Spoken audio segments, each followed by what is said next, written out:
Baik Ketua, selamat siang. Ada kedengaran nggak saya Ketua? Kedengaran Pak.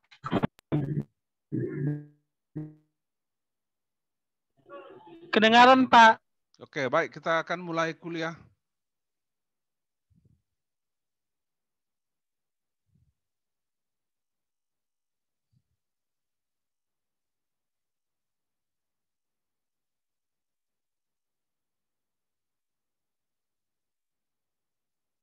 Ini kelihatan? Kelihatan Pak. Baik, topik kita hari ini adalah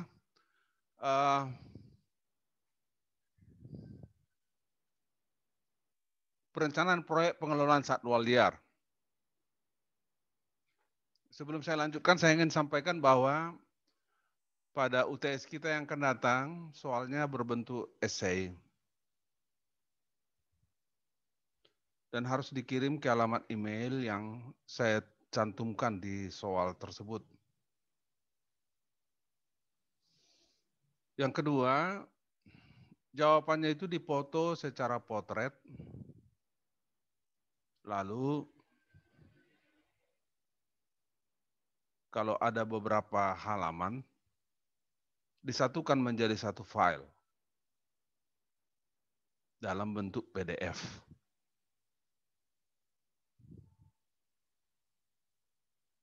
Yang ketiga, tulisannya supaya cukup besar sehingga mudah saya baca.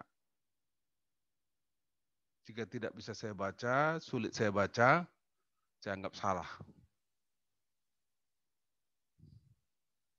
Jadi artinya merugikan kalian. Yang keempat, jawabannya harus berurut. Tidak boleh loncat nomor. Bila loncat nomor, artinya tidak berurut, maka urutan itu saya anggap 0, salah. Instruksi ini saya rekam, jadi tidak ada protes. Kuliah Kari.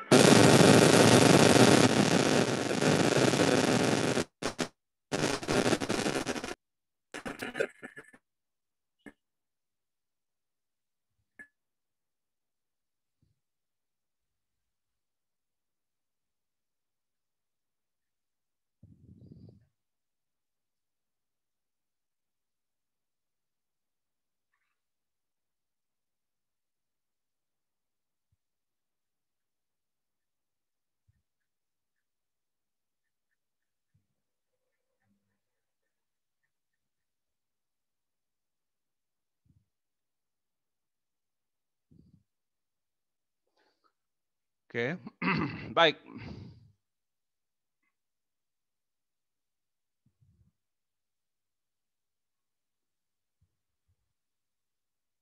Dan satu lagi bahwa boleh jadi saya memasukkan nilai itu salah.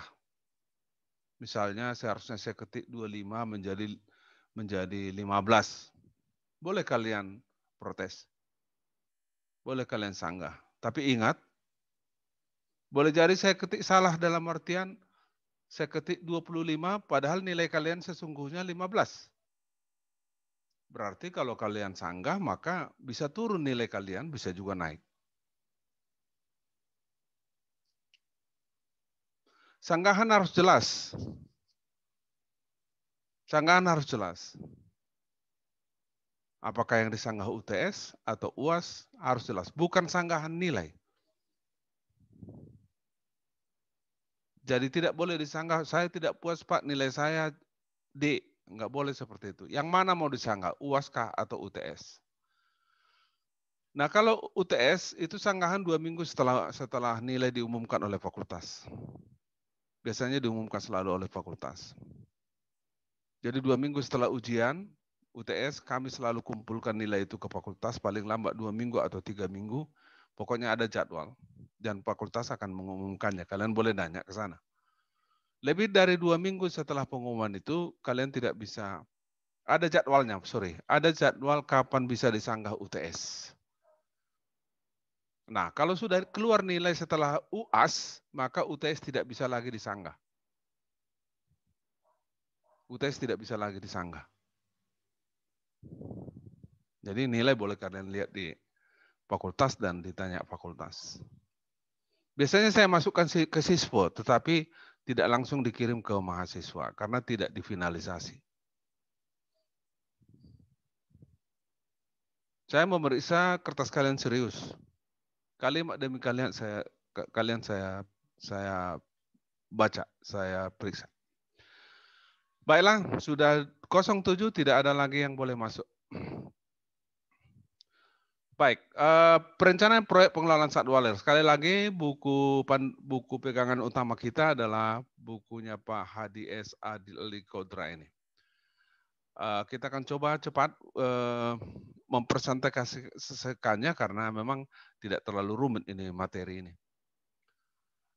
Kita ketahui bersama bahwa proyek itu sebuah unit kerja. Tujuannya adalah untuk memecahkan masalah. Ya, untuk mencapai tujuan pengelolaan. Jadi ketika mau diwujudkan tujuan pengelolaan itu selalu ada masalah atau mungkin ada masalah yang harus diselesaikan. Jadi proyek unit kerja. Nah, untuk perencanaannya, ya perencanaan proyek itu banyak hal yang harus dipikirkan. Pertama, ada perencanaan organisasi. Bagaimana organisasi dari proyek itu dan bagaimana organisasi dari pelaksanaan proyek itu. Tentu perencanaan organisasi harus simpel, jelas sekali. Mekanisme siapa melakukan apa pertanggungjawaban apa, kapan, siapa menduduki apa, begitu. Jadi mana garis hubung, mana dia instruksi, mana dia koordinasi. Jadi organisasinya harus jelas. Pertanggungjawaban keuangan bagaimana, kemana dia harus pertanggungjawabkan, pertanggungjawaban kegiatan kemana harus dipertanggungjawabkan, siapa yang mengawasi apa, siapa pengawasnya, siapa pembimbingnya, segala macam lah. Kalian tahu sudah manajemen bahwa dalam sebuah organisasi itu ada aturan-aturan. Yang kedua adalah perencanaan anggaran. Ya, secara khusus berapa anggaran keseluruhan yang digunakan untuk proyek ini. Lalu dari mana sumbernya? Lalu tahapannya ada enggak? Apakah anggaran ini berasal dari pemerintah, berasal dari sumbangan, dan seterusnya? Tahapan-tahapannya bagaimana? Apakah pemerintah memberi 10%, 20% dulu, segala macam, tentu terkait dengan itu. Biasanya pemerintah mempunyai cara dalam pembayaran suatu proyek. Tapi kalau proyek itu adalah murni swasta, juga harus direncanakan bagaimana anggarannya. Dari mana sumbernya, berapa besar, tahapan-tahapan realisasinya bagaimana. Tentu saja di sana ada anggaran untuk biaya fisik dan non-fisik. Misalnya maksud saya gaji, membeli bahan-bahan, dan seterusnya. Kemudian ketiga adalah perencanaan fisik. Apa yang harus dibangun dalam kegiatan proyek ini? Perlukah dibangun fisik? Nah, kalau ada pembangunan fisik, ya tentu harus dibuat. Ya, harus dibuat. Gambarnya lah, ya, desainnya, arsitekturnya. Tapi kadang-kadang tidak berupa proyek ini tidak berupa pembangunan fisik. Bisa hanya penyuluhan, misalnya sebuah proyek penyuluhan bisa. Jadi tidak perlu ada pembangunan. Oke.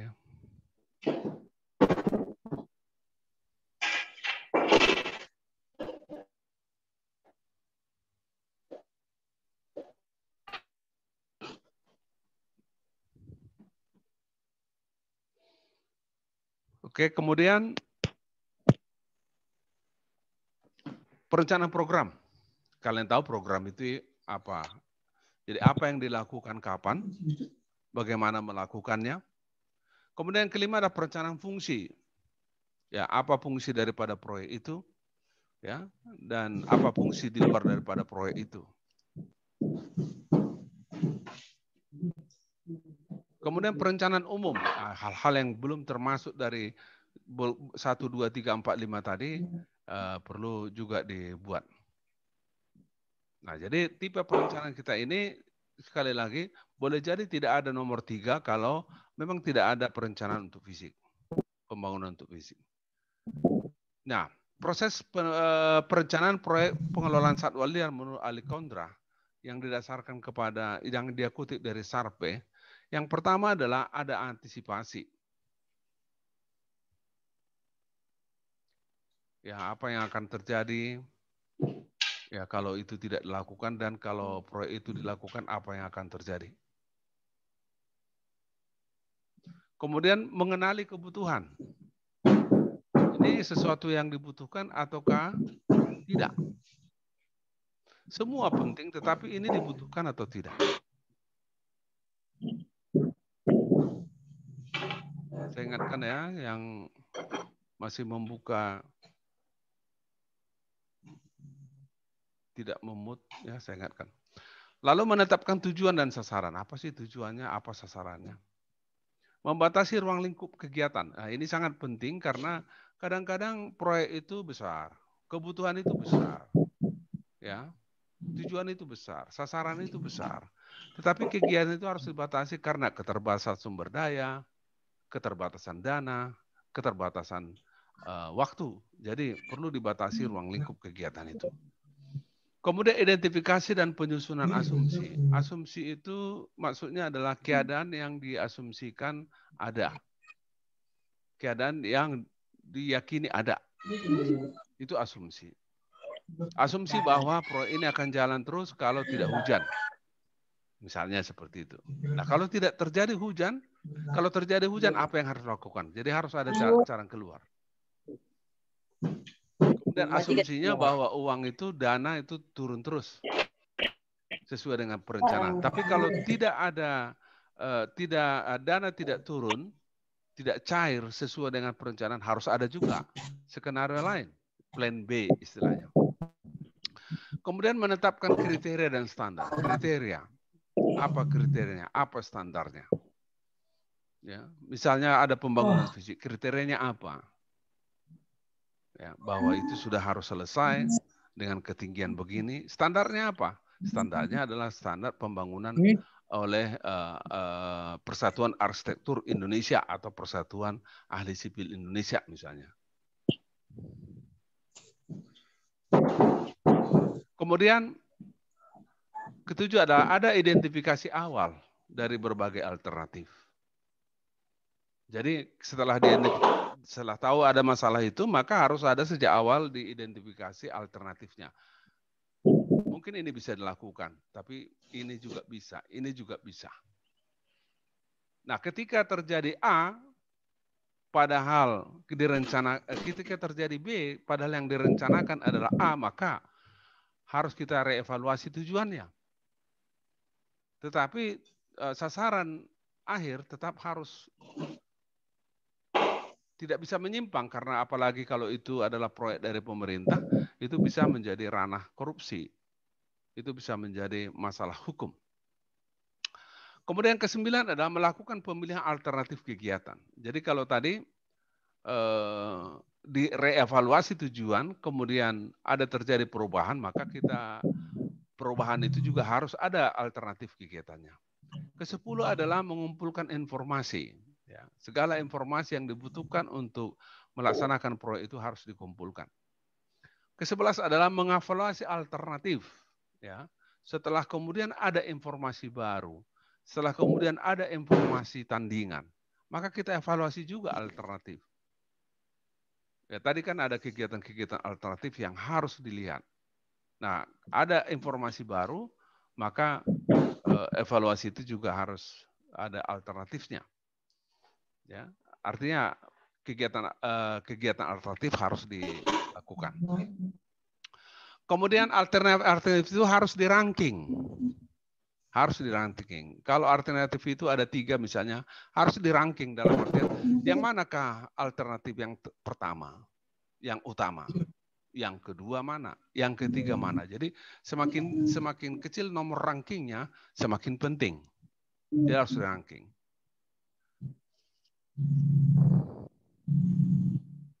Kemudian ada rekomendasi dari pimpinan. Nah, kalau ini proyek pemerintah misalnya di satu bagian tertentu yang melakukan proyek ini, maka harus ada rekomendasi dari atasannya. Kalau proyek ini ditangani oleh Kabak misalnya, kepala bagian, maka harus ada rekomendasi dari kepala dinas. Apa rekomendasinya? Terhadap semua yang dibicarakan di atas tadi, termasuk anggarannya, termasuk perencananya, termasuk alternatif kegiatan, dan segala macam. Nah, kalau itu sudah ada, maka kembali ke 14 harus disesuaikan dengan kebijakan yang berlaku. Kadang-kadang begini, sebuah proyek itu sudah direncanakan sesuai dengan kebijakan yang ada. Tiba-tiba muncul kebijakan yang baru. Ya, tiba-tiba muncul kebijakan yang baru dari pemerintah atau dari dunia. Maka itu harus disesuaikan. Harus disesuaikan segera. Kembali harus ada juga rekomendasi dari pimpinan.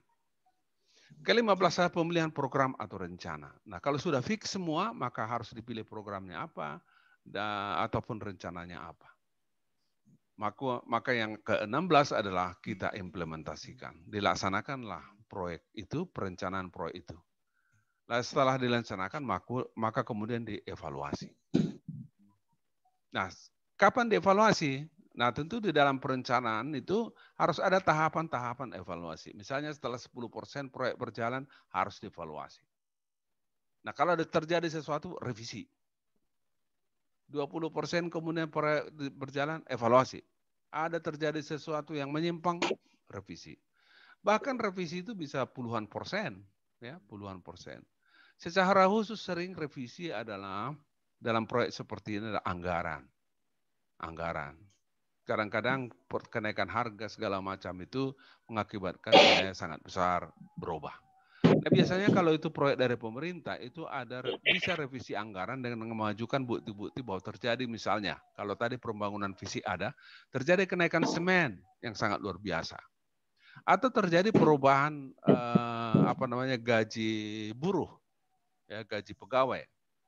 Pemerintah kemudian menetapkan misalnya gaji minimum provinsi misalnya. Nah, tentu karyawan akan meminta supaya disesuaikan dengan kebijakan baru itu. Maka revisi kembali.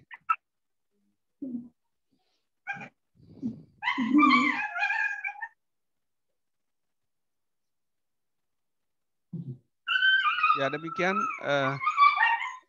Tolong si Arif Rahmat itu di absen dibuat ya. Saya akan keluarkan dia. Karena suaranya kedengaran. Iya Pak, sudah Pak. Sudah Pak. Ya. Siapa namanya Arif Rahman tadi ya? Arif Ramel Situmorang. Sudah Pak. Arif Rahman Situmorang ya.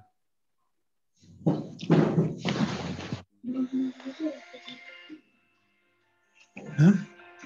Oke. Itu. Nah, Mas. Kemudian Roni Agustin. Yang Mas. Roni Agustin. Bentar ya Pak, Roni Agustin. Stambuk 17 ya Pak, udah? Nggak tahu saya, pokoknya buat dia tidak hadir. Siapa lagi yang hidup? Sudah Pak. Ricky, udah matikan Ricky. Mute.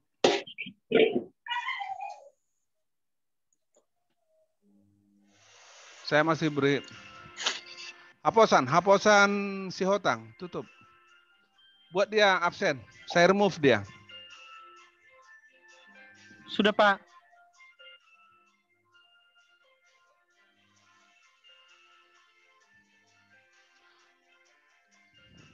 Oke, masih saya maafkan belum terlalu keras saya, tapi nanti setelah UTS ini saya yang seperti itu akan saya habis-habisan kurangi nilainya ya dalam sikap dan UTS-nya. Karena sangat mengganggu kalau dia tidak mood, ya. Kalau dia itu tidak tutup suara, sangat mengganggu saya, sangat mengganggu perkuliahan. Dan saya anggap itu adalah anggar jago. Nah, kalau anggar jago sama saya, jangan coba-coba ya. Jangan coba-coba. Baik, demikian bahan kuliah kita hari ini. Saya ngecek dulu secara secara random ya. Coba hidupkan dulu semua videonya ya. Coba hidupkan dulu semua videonya.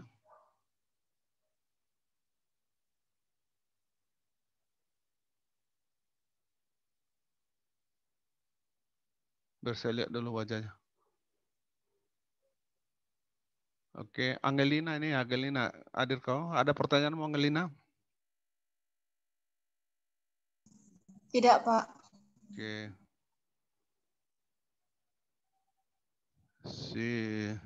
Si Ricky Marpaung, kupingmu yang kelihatan adek, bukan wajahmu. Ricky Marpaung, ada pertanyaanmu? Ricky Marpaung. Bapak. Ya. Ricky Marpaung, ada pertanyaanmu? Enggak, Pak. Suaramu nggak kuat, oke. Enggak, Pak. Oke, Sandi. Ada pertanyaanmu, Sandi?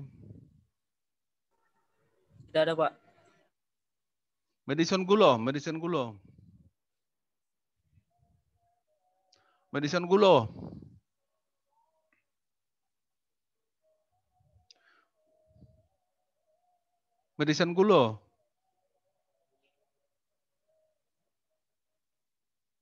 Mana kau Madison Gulo?